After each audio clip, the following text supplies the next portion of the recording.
What an incredible race! After days of intense battle between Jérémie Beyou and Sébastien Simon, Groupe Dubreuil Sailing Team, the final podium is finally revealed. Jérémie Beyou crossed the finish line at 9 p.m., while Sébastien Simon took 4th place. Thomas Ruyant finished in 5th position. Then came Sam Davies, Initiative's Cœur, who arrived, closely followed by Yoann Richomme, Paprec Arkéa Team.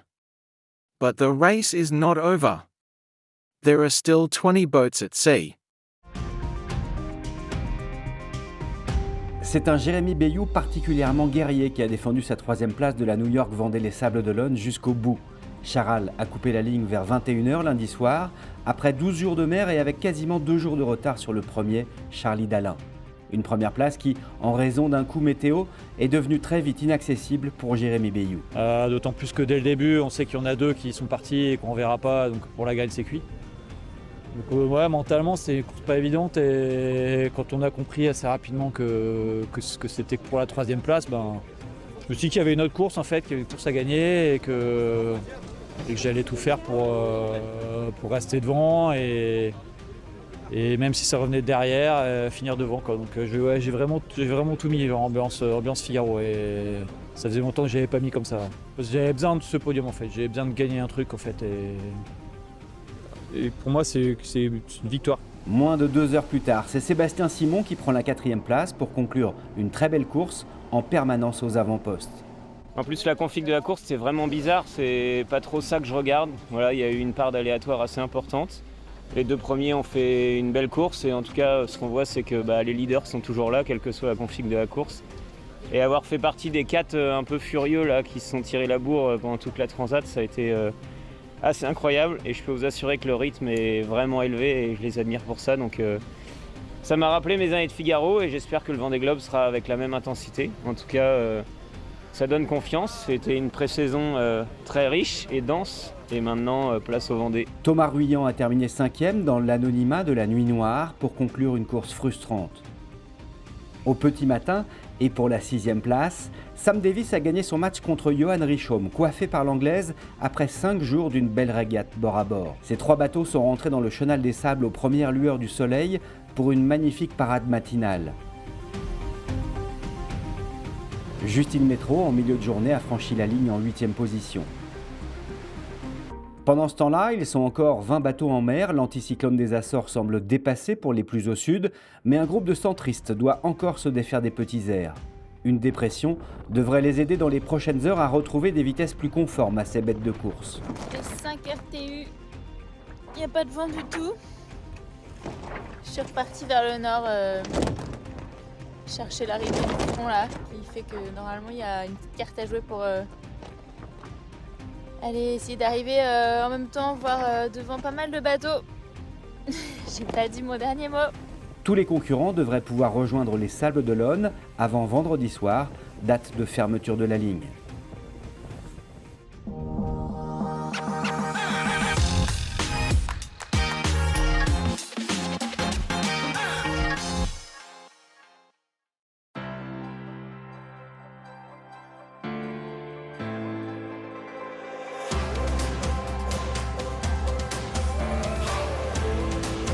This is your weekly Global Sailing Highlights show, The World on Water, June 14, 2024. With 2 wins from 2 light air races, DeVos, Quantum Racing powered by American Magic Crew, made the best possible start to the 52 Super Series, first ever races to be hosted by their home yacht club, the New York Yacht Club. The 5-time series champions, now led by tactician Victor Diaz de Leon, with Harry Melges IV steering, laid down a marker by winning race 1 from the start line, and then passing race 2 early leader Gladiator, on the second round to establish a clear overall lead after the first day of the XS52 Super Series, Newport Trophy regatta. A beautiful first morning here in Newport, Rhode Island. It's the first time in the 13-year history of the 52 Super Series that we've ever come to this historic venue, home of the America's Cup for so long, a global centre for Grand Prix yacht racing, and we're here of course for the XS 52 Super Series Newport Trophy, second regatta of the season. We've got 10 boats racing. We've got Phoenix, who won the last regatta of last season, back in the fold. We're going to have a great week. So the first race off the start line with quite light breezes, only 7 or 8 knots, but it's all about the start off the line. It's Quantum racing off the middle of the line with Sled. Off the pin end of the line we have Vayu, and they lead up to the top mark. Round the top mark was Quantum Racing powered by American Magic with a little bit of a lead over Sled. Vayu in third. They've actually got quite a jump on the fleet, head down the first run with a good lead, and it's only on the second upwind that Vayu get through Sled. Finishing order, well, the hometown team Quantum Racing powered by American Magic win. Second are Team Vayu from Thailand, and third Sled, the 2021 champions. There was slightly more breeze for the start of the second race, probably around about 10 knots off the start line. Well, it was still all about the start off the pin end of the line. Well, Gladiator, good time on distance, came away from the line well, led round the top mark. Quantum Racing powered by American Magic were not quite so good, but were in the mix coming round the top mark. Second beat, Quantum Racing got through Gladiator, and it was really on the final run into the finish line where Quantum Racing came through with the lead, but Phoenix got through for a really good second with Tina Plattner driving her first race for some years. And through in third were Team Vayu. So a really solid day. 2 wins for Quantum Racing powered by American Magic. The speed was awesome on our boat today. The trimmers, Harry was driving really well. There was small shifts throughout the day that I think we capitalized on, but otherwise we sailed really simple beats, really simple runs, 1-2 tacks, 1-2 jibes, so very happy.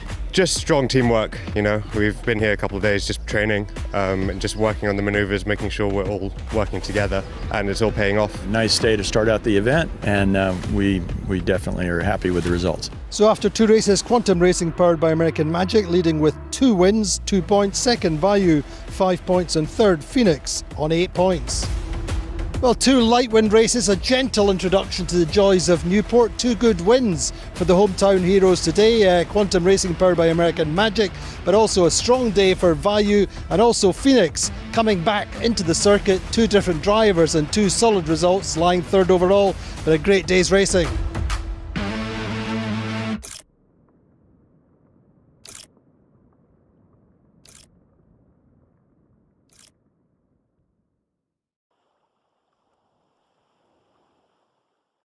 Early summer in Barcelona, and the weather conditions are just off the scale for the 5 resident challenger teams of the Louis Vuitton 37th America's Cup in the Port Vell, who have enjoyed an absolutely stellar period that has afforded them maximum time on the water.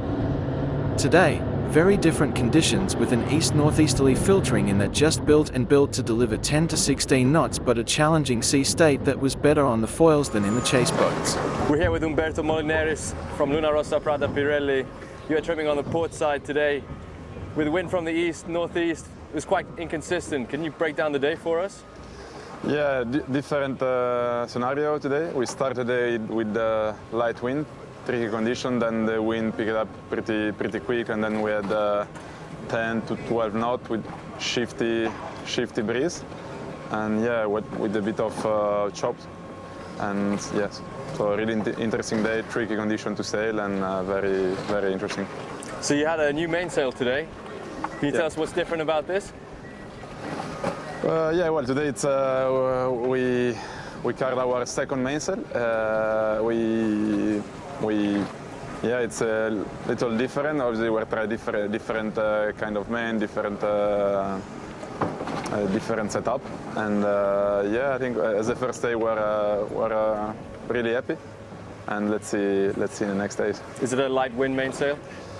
Yeah, kind of. Yeah, for sure it's a bit more powerful mainsail, but I think we're trying to take whatever we can with all the controls, and but yeah, definitely.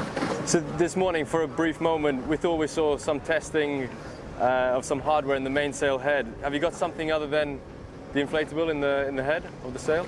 I think, well, by rule, we're compared to last Cup, we're way more. We can do way less than in the past cycle, So no, we have nothing more, just what the rules allow us. And you had the J2 up for most of the day. How effective was this sail plan? Yeah, I think we started the day with the bigger code with the J1, then we move quickly into the J2. Obviously the breeze was picked up to 12, 13 knots, and I think the J2 was the correct sail. And the shrouds have looked fairly loose on the leeward sides over the last days. We've noticed you've been playing around with the position of the weight on the shrouds. What have you learned from this? Yeah, we also, different main, and they're loading the mast in a different way, bending, side bend, and obviously we're also playing with a different dog tune, and for sure, yeah, I think you noticed that the leeward shrouds were a bit more loose, and yeah, but we're also playing with different damper for the vibration of the shrouds, and that's it, yeah. Umberto, puoi fare un riassunto della giornata per i tifosi? Sì, oggi è un'altra bellissima giornata qui a Barcellona, condizioni diverse dalle ultime uscite. Un vento inizialmente abbastanza leggero, poi 10-12 nodi, abbastanza instabile, però condizioni un po' difficili, quindi molto interessanti su cui allenarsi. Umberto, thank you. Thank you very much.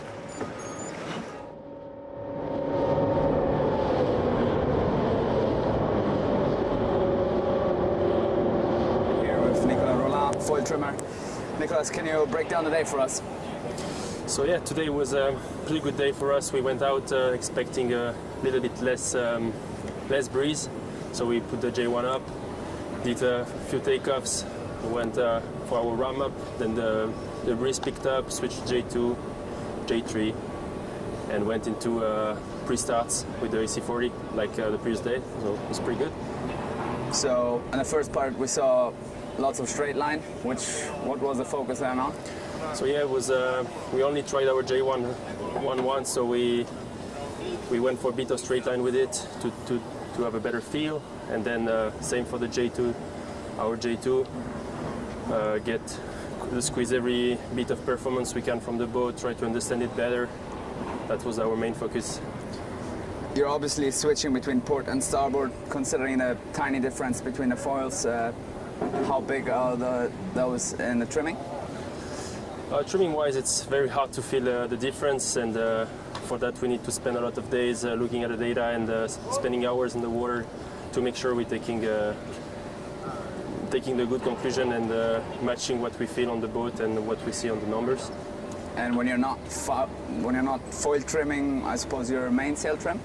Yes, correct. Trimming the sails in general. Just mainsail or also jib? I can do both. So you split your roles between the helm doing the trim on the jib and you doing the main? Yeah, like I think yesterday Max said, we are able to do a lot of everything, and we're gonna see what configuration we're gonna use, but trying everything at the moment. Where do you place yourself compared to the other competitors, which you've obviously seen on the water? They look pretty strong. Yeah, I think I think we're in the boat park. The whole team's looking strong. Every day we spend out there, we're sharpening our tools. And today we had a chance to do a cross with Luna Rossa. It seems like we had a good little downwind there. I mean, it's pretty hard to say anything yet. Of course. You practice, you said, a series of pre-starts. How hard was to keep the boat on the foils doing full circles? Yeah, like the 40 is able to turn very quick, so for us it's a big challenge to make our big bus turn as fast as the 40. But I mean, overall, very good feelings. Very surprised how the boat behaves. I mean, you've seen it. The boat is going good on those pre-starts, and it's so good to sail with it. On the strategies during the pre-starts, are you practicing specific drills? How big is the box you're training in? So yeah, we're playing a bit around the box size. Obviously, we don't really know what's going to happen for the cup, but we're trying every little possibilities we're thinking of. And yeah, different drills, circling, straight line, only one maneuver. I mean, everything that we can try. Thank you for your time, Nick. Thank you.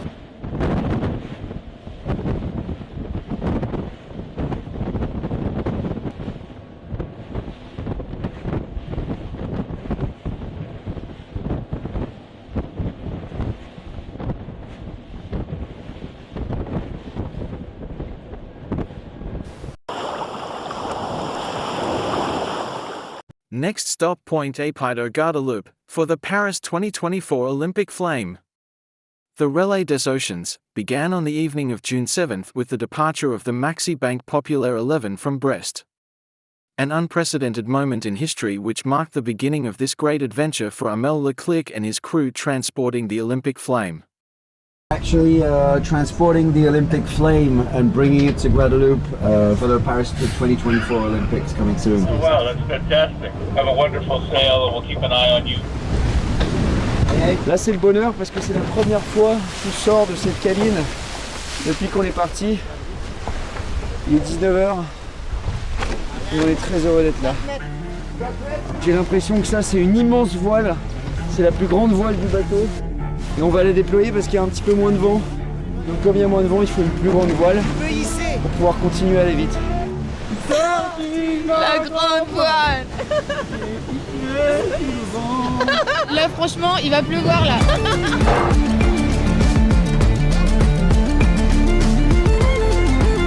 J'avoue que là, c'est un peu sportif. Hein? C'est bien qu'on a du monde, c'est plus facile.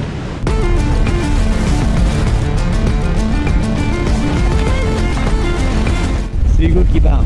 Il attaque Hugo.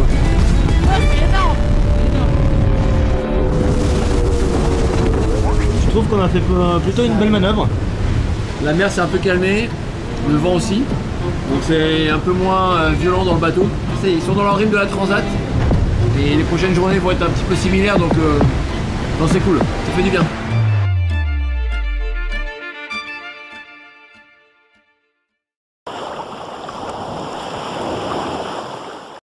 After an exciting, nail-biting, edge-of-our-seats conclusion to the 2024 season which marked 12 glorious years since the world's leading Grand Prix monohull circuit started in Barcelona in 2012, the 52 Super Series again follows the preferences of its passionate, committed owners in 2024 with an itinerary which is a mix of popular proven locations which offer a good variety of racing conditions. For the first time the circuit visits Newport, Rhode Island, one of sailing's real epicenters where 2 regattas will be raced, hosted by the historic, famous New York Yacht Club.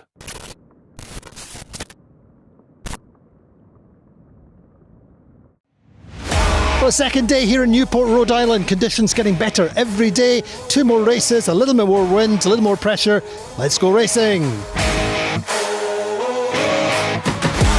So day 2, race 3 of the regatta. Breeze is up at 12 knots on the start line. Perfect start off the pin end of the line by Team Beyou. Beyou lead up the left side. Paprec going nicely up the middle of the course with good speed upwind. Round the top mark, well that's the first 2 places. Beyou led by Paprec. Quantum Racing third all the way through the race. Through the finish line it's a win for Beyou. Paprec gets second and Allegre just come across, jibe in front of Quantum to steal third. So the 4th race of the regatta, the second of the day. Breeze is still up nicely, 13-14 knots on the start line. This time Beyou get closed out at the pin end and have to go across the sterns. Good start by Platoon and also Quantum Racing powered by American Magic. Good pace up the first beat, and it's actually Paprec just leading from Gladiator round the top mark. Quantum Racing powered by American Magic also in the mix coming round the top mark. Paprec lead down the first run, but then in fact Quantum Racing get through Paprec and go through to lead through to the finish line. Their 3rd win from 4 starts. They step well clear at the top of the table. Allegre come through for 2nd and Phoenix going well for a 3rd. So far so good. We've had a couple days of awesome breeze and it's come good for us. So we're just trying to keep putting the pieces together and minimize mistakes and get around the course fast. We had a little briefing this morning saying, okay boys, now we have to play in the right division, in the A group. I love it. I love this game. In this fleet, if you can come in first across the line, it's fantastic. We had a great start, so all good, absolutely good fun. So after 4 races, Quantum Racing powered by American Magic on 7 points. Second are Beyou on 15 points and 3rd Phoenix on 18. Well, Newport, Rhode Island delivering the conditions we all came here hoping for. 13-14 knots of breeze, sunshine, beautiful champagne conditions. Quantum Racing powered by American Magic now have 3 wins from 4 starts, standing on top of the table, and great racing all the way through the day and still a bit more to go.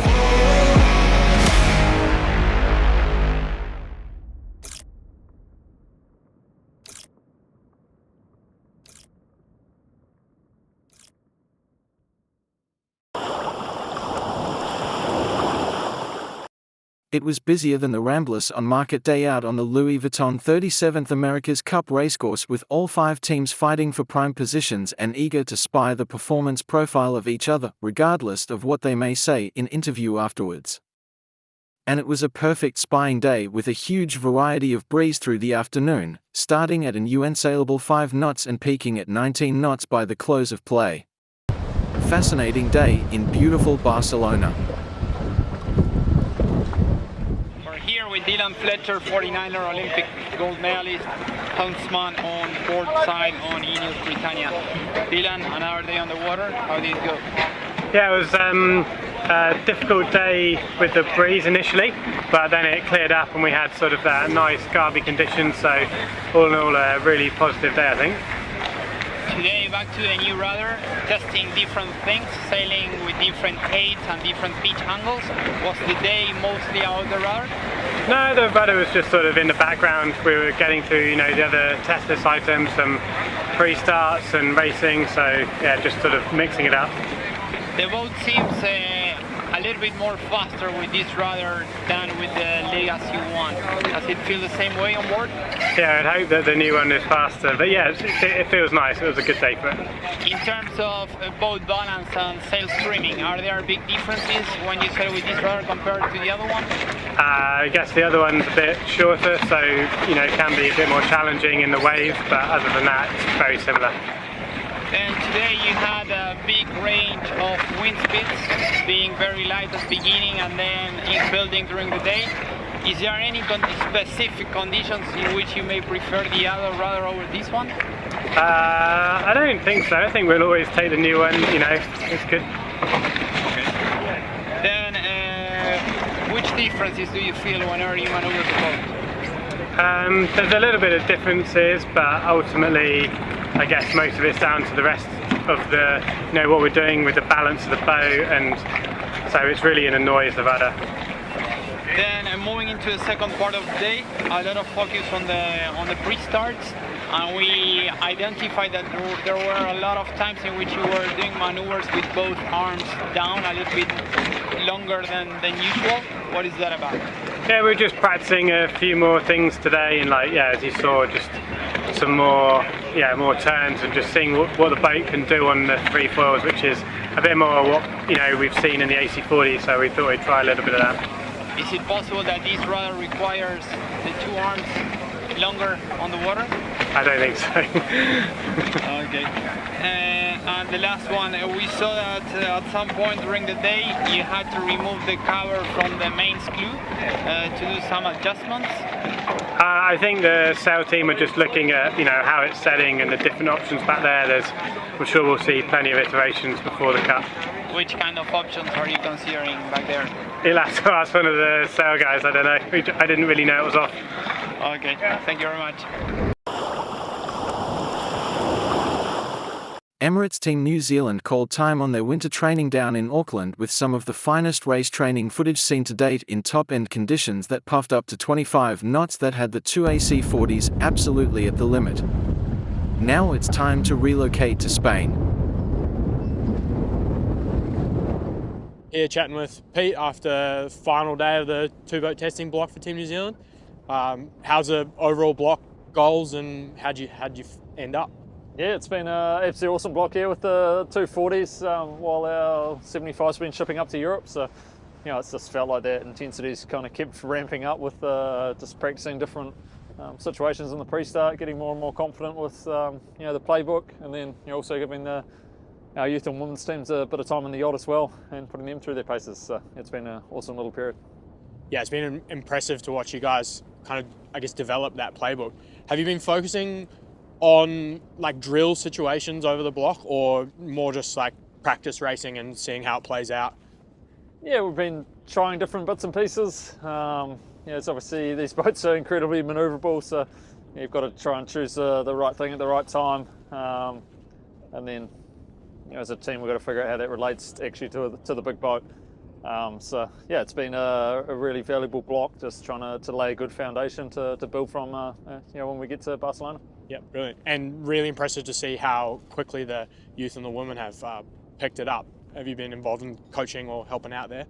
Yeah, I haven't had heaps of free time, but yeah, it's been awesome to lend the odd hand when we get the chance, and try and use the beginning and the ends of these days to really push them through their paces as a full group. And yeah, I think it's just been really cool having a whole nother group of incredibly talented athletes in the Team New Zealand environment. Yeah, awesome. And then moving forward from here, you guys have got a little bit of time off while the boats pack up and ship. What's the program look like for the sailing team? Yeah, we don't have heaps of time off. Obviously a lot of the sailing teams up to New York for the next GP event, and then we're sailing pretty soon afterwards in Barcelona. So now's really the time to make sure we tidy up everything back here. Have a little bit of time off, so we're ready to hit the ground and running in Barcelona. And it's getting to that exciting part of the campaign. You're starting to see all the teams really hit their stride in the AC75s, and I feel like we were quite a wee way ahead when we launched, and with the push we did through that point. But we're definitely itching to get back in the 75 now. Yeah, of course. What's the timeline look like for that? You guys planning on sailing end of June, middle of July, or like does it come down to shipping? Or? Yeah, you have to wait and see. It seems if shipping's all going to schedule at the moment, so yeah, we're looking forward to getting into it pretty soon after we all get up. And that's for like 4 weeks time now or something. So yeah, it's coming around pretty quick, but it's been a whole heap of hard work back here trying to get through a big development list after our block of AC75 sailing in NZ. So really excited to launch with a good Rev 2 on a few parts. Okay, brilliant. All right, thank you for your time, mate.